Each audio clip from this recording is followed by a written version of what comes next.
the idea here for this week is that we get an opportunity to do a little recap on what we've been doing. Yeah. So we have 2 ideas in mind. The first one is something that we haven't talked about a lot at all since the very start of this project, and that is our project pillars. Oh, that's right. And the project pillars are things that we thought about, kind of 4 capstone words that we thought of, that if any one aspect of the project that either we started with or we added on to since we've started did not fulfill at least 2 of these 4 pillars, it would allow us the opportunity to not take those things on because it doesn't fit the parameters of what we're looking to do. Right. So Jessie has it pulled up on I her do. phone now, and we're going to read them off for you. Okay, so the acronym is PCCC. That's right. PCCC. And let's list the PCCC first and then let's describe it. So it's Yes. physicality is the P. Yep. Companionship, Yep. communication, and clarity. That's right. So that's PCCC. Mm-hmm. Physicality, under there, our bullet points are a physically exceptional act that utilizes our current life circumstances. Yes. Which, of course, is the marathons. 5 marathons a week for 39 weeks now. That's the marathons, I agree. Yes. I'm not sure what our current life circumstances that are being utilized are. I think we meant like that we're healthy, able to do this, able to afford it. Yes. Living in New York where we want to do this project. At the circumstances. time that we thought of the idea, it meant saving up money and Right. making the space in our calendars to do this Right. for a year. And this was before COVID That's that right. we wrote that. But I still think that It's even more relevant. it honestly is kind of more relevant. Yep. Yeah. Because we don't have any social things to do. We don't have any other places to go. We're not going on vacations. We're not going even more relevant. And Okay. Jessie has said even as late as this week, when reflecting on some of the choices that people in our immediate group of, community, Yeah. as well as the larger world, the decisions that have been made, thinking about how maybe some people's problems would have been lessened or removed entirely if they had just spent more time walking outside. Yeah. No, I think I said I wish everyone knew to walk. Right. Yeah. Or could take the time or would take the time. Because, Yeah. I think there's something, especially during this time. I mean, I'm not by any means going to say that I'm like the epitome of a stress-free person or anything, but definitely experiencing less stress. Right. And less emotional pain and anguish from doing this walk than I think I would be not doing this. Yeah. And even just on the days when we're out walking. Yeah. Anyway, so moving on. Yeah. The next one under physicality. Mm-hmm. By the way, you can check these out. I'm sure I probably already flashed the graphic for this chart, but you can check them out on our website as well. Right. That's where I'm reading it from. Yeah. It's on the About page or About tab. So the next one is an exploration of our body's potential. Yeah. I think that one's pretty self-explanatory. Yeah. Also the walking. Yeah. A deepened understanding of our body's communications. Yeah, Yeah. that's true. I mean, yes. How so?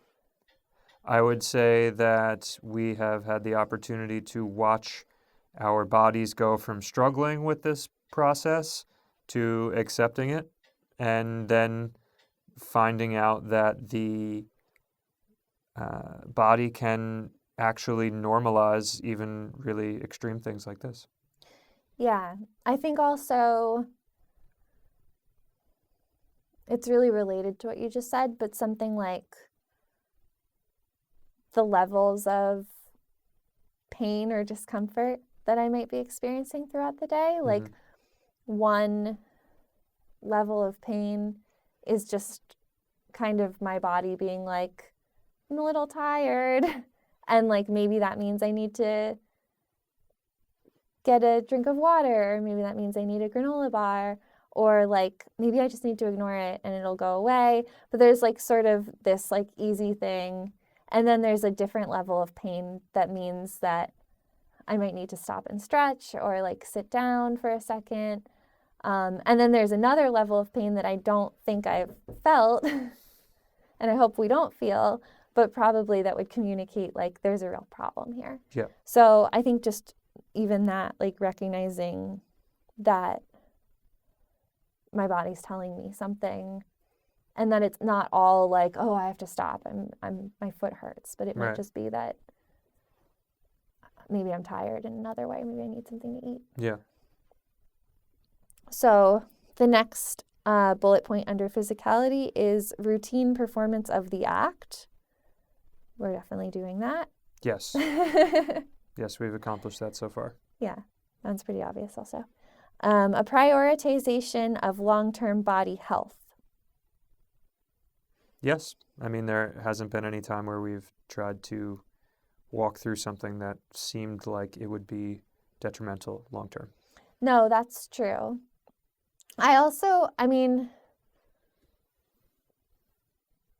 We don't know, like neither of us are doctors or anything, so we don't know if necessarily, and neither of us are doctors or like able to see the future down different options. So it's unclear, like, is walking this much the very best thing for our long-term health?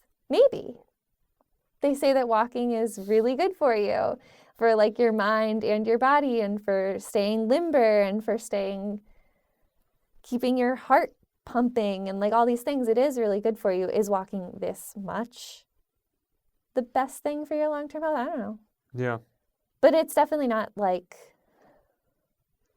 we're not in any sort of pain. We don't have any broken legs that we're pushing through. So Yeah. This isn't any long-term health comment, but we did this week go in to get hepatitis A vaccine. Oh, not we the did. actual vaccine.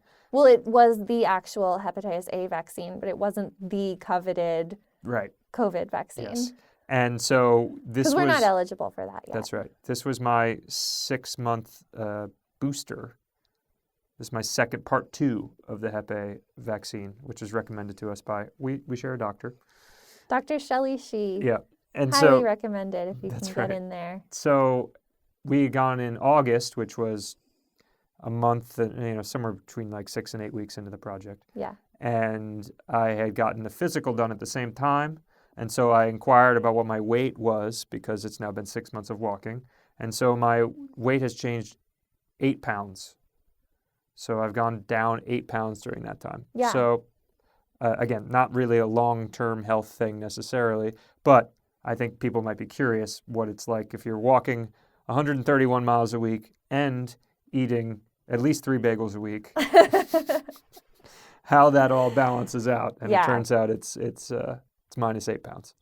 Well, I also think, just because I think that some people watching are going to be like, Mike, you've lost weight. You were already so skinny to begin with. Are you okay? And like, first of all, please don't comment that. Like, we're both just going to be like, oh, I'm fine. But it's all in my also, calves now. You do have really strong calves. But I think just from like seeing you, you're not, like, it doesn't seem like you've lost weight in any sort of like bad way. It seems like maybe you've just lost whatever sort of little bits of excess there was. I don't know. Yeah.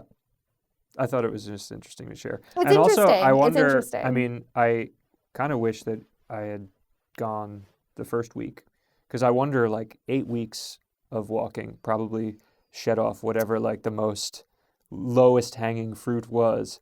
And That's it's also a good point. There probably was some. Yeah, and that's 3 months of like the hard quarantine too. Yeah. That would have been, hard. Yeah. at play. It would have been what at play?